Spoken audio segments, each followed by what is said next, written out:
ಶಿವರಾತ್ರಿ ಪ್ರಯುಕ್ತ ಶ್ರೀ ಆದಿಚುಂಚನಗಿರಿ ಮಹಾಸಂಸ್ಥಾನ ಮಠದಲ್ಲಿ ನಿನ್ನೆ ಅಖಂಡ ಭಜನೋತ್ಸವ ಕಾರ್ಯಕ್ರಮ ನಡೆದಿದೆ.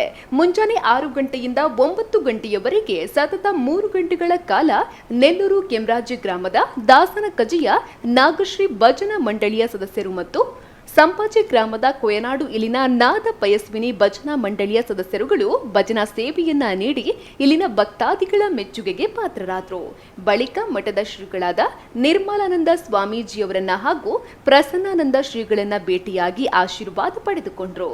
ಭಜನಾ ಕಾರ್ಯಕ್ರಮವನ್ನ ಜನಾರ್ದನ ಜಿ ಜಯನಗರ ಮತ್ತು ಜಯಪ್ರಸಾದ್ ಕೊಯನಾಡು ಇವರ ನೇತೃತ್ವದಲ್ಲಿ 2ನೇ ಬಾರಿ ಈ 2 ಭಜನಾ ತಂಡಗಳು ಭಜನಾ ಸೇವೆಯನ್ನ ನಡೆಸಿಕೊಟ್ಟಿದೆ.